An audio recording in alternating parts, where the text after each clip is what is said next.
नमस्कार, मी गीता आणि गीताज क्रिएटिव्हिटी या चॅनलमध्ये तुमचं खूप खूप स्वागत आहे. आज मी बनवणार आहे एक आर्टिफिशियल प्लांट पॉट, जे की तुमच्या घरामध्ये डेकोरेशनसाठी तुम्ही वापरू शकता.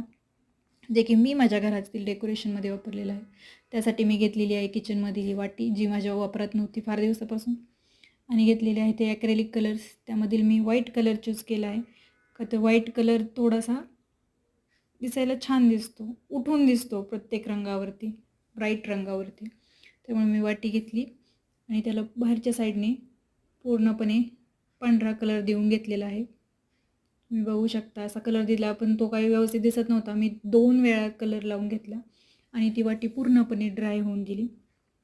त्यानंतर त्या वाटीमध्ये मी थोडंसं व्हाईट सिमेंट घेऊन त्यामध्ये पाणी मिक्स करून थोडीशी दाटसर अशी पेस्ट तयार करून घेतली आणि त्यातच माझ्याकडे एक जुना फ्लावरचा बंच होता, म्हणजेच फुलांचा जुना एक बंच होता. त्यातील मी फुलं काढून घेतली, म्हणजे खराब झाली होती म्हणून काढून टाकून दिली आणि त्यातील हे पानं होते ते मी एक एक करून त्या व्हाईट सिमेंटच्या पेस्टमध्ये सेट केले. तुम्ही पाहू शकता मी अशा प्रकारे सगळे एक एक काढून पानं सेट केले होते.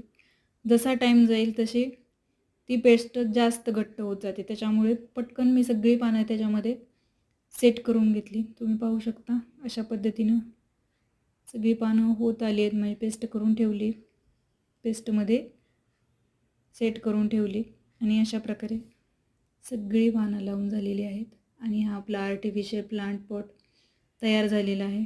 पाहू शकता किती छान तयार झालं आहे. घरातलीच काही वस्तू वापरून, ज्या की वापरात पण नाहीत, छान प्रकारे हा प्लांट पॉट तयार झालेला आहे. व्हिडिओ आवडला असेल तर लाईक करा, शेअर करा आणि चॅनलला सबस्क्राईब करायला विसरू नका. थँक्यू.